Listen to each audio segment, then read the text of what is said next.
Dear students, السلام علیکم۔ آج کی اس ویڈیو میں آپ کی خدمت میں حاضر ہوں۔ رومانیت اور کلاسیت اردو ادب کی تنقیدی اور اصطلاحی دو اصطلاح لے کے رومانیت اور کلاسیکیت۔ رومانیت اور کلاسیکیت کیا ہیں؟ آئیں آج اس بارے میں بات کریں گے۔ تو کہتے ہیں قدیم لاطینی زبان میں بالخصوص اور دیگر یورپی زبانوں میں بالعموم رومانس سے مراد وہ کہانیاں ہوتی ہیں جن میں عام طور پر عشق و محبت، جنگ و جدل اور خطر پسند مہمات کا ذکر انتہائی خوبصورت پیرائے اور آراستہ و پیراستہ زبان میں ہوتا ہے۔ انقلاب فرانس کے بعد یورپ میں آزادی، عزت نفس، خودداری اور جمہوریت کے خیالات پروان چڑھے۔ انسان کی عظمت کا غلغلہ بلند ہوا۔ روسو نے تمام دنیاوی نظاموں سے بغاوت کا پرچم بلند کرتے ہوئے اعلان کیا کہ انسان آزاد پیدا ہوا تھا، مگر آج ہر جگہ وہ زنجیروں میں جکڑا ہوا ہے۔ کہا جاتا ہے کہ روسو کی یہ آواز رومانیت کا مطلع تھی۔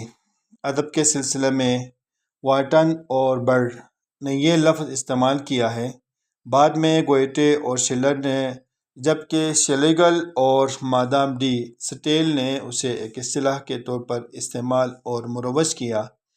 روسو اپنے زبان کی سائنسی اور مادی ترقی سے سخت نالاں اور متنفر تھا۔ اس کا خیال تھا کہ اس ترقی نے انسان کو سکون و اطمینان کی دولت عطا کرنے کی بجائے اسے کرپٹ کر دیا ہے، اور انسان کو اگر سکون چاہیے تو اسے جدیدیت سے منہ پھیر کر قدامت کی طرف رخ کرنا چاہیے۔ اسے حال ہی کی بجائے ماضی میں پناہ لینی چاہیے، کیونکہ ماضی میں جو کچھ بھی اور جیسا بھی تھا، حال کی افراتفری اور مستقبل کی بے یقینی کے برعکس روحانی تسکین دے سکتا تھا۔ جدید تہذیب و ترقی نے انسان کو تکلف، تصنع، جھوٹ اور منافقت کے علاوہ کچھ نہیں دیا۔ 18ویں صدی کے نصف آخر میں یہ تحریک یورپ کی ایک بڑی طاقتور تحریک تھی جس نے زندگی کے تمام تر شعبوں پر اثرات ڈالے۔ جرمنی، فرانس اور انگلینڈ اس تحریک کے بڑے مراکز تھے، چنانچہ اس دور کے ادب میں بھی اس کے اثرات بڑے واضح اور نمایاں انداز میں ہمارے سامنے آتے ہیں۔ اس کے لمبردار ادب میں تخیل اور تصور پسندی کے قائل ہیں۔ ایک رومانی ادیب اپنے بے باکی تخیل کی مدد سے ایسی دنیائیں تخلیق کرتا ہے جس سے ہم واقف نہیں ہوتے۔ ان میں ہماری دلچسپی کے تمام عناصر موجود ہیں۔ ماضی پرستی اس تحریک کا ایک نمایاں پہلو ہے، اور داخلی و ارادات و جذبات کا مؤثر اظہار بھی اس کا ایک نمایاں عنصر ہے۔ اس تحریک کے زیر اثر فرد کی ذات پر زیادہ زور دیا جاتا ہے، گروہوں اور جماعتوں کو اہمیت نہیں دی جاتی ہے۔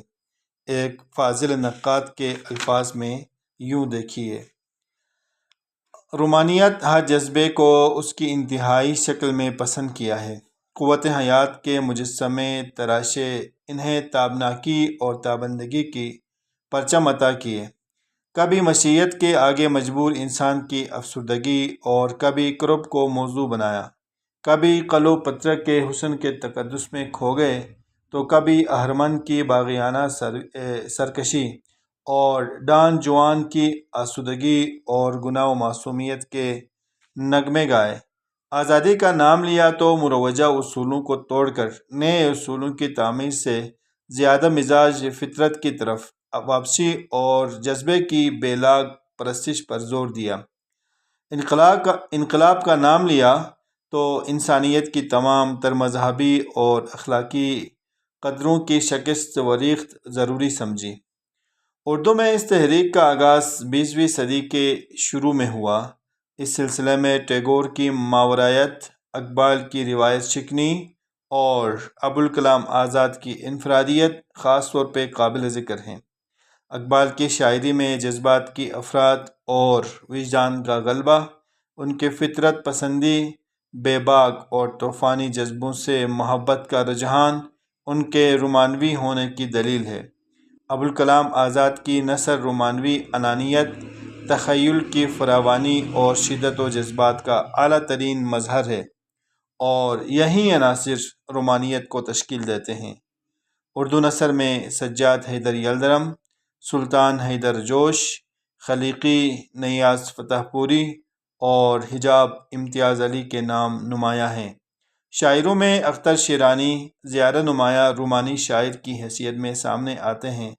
وہ ایک ماورائی دنیا کے متلاشی ہیں، جس میں ان کی جمالیاتی منزل سلمیٰ اور ریحانہ جیسی فرضی اور خیالی محبوبائیں متعین کرتی ہیں۔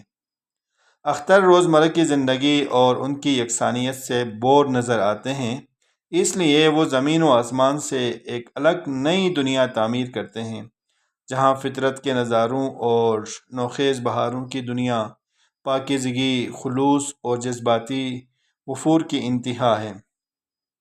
جوش اور حفیظ جالندھری بھی اپنی بغض اور اپنی بعض خصوصیات کی بنا پر رومانوی شاعر گردانے جاتے ہیں۔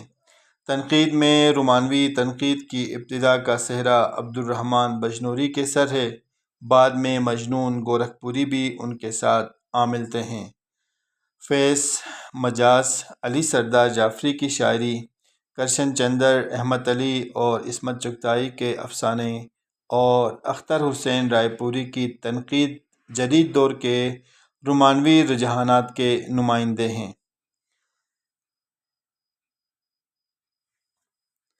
عزیز طلبہ، یہ ہم نے بات کی رومانیت اور کلاسیکیت پہ۔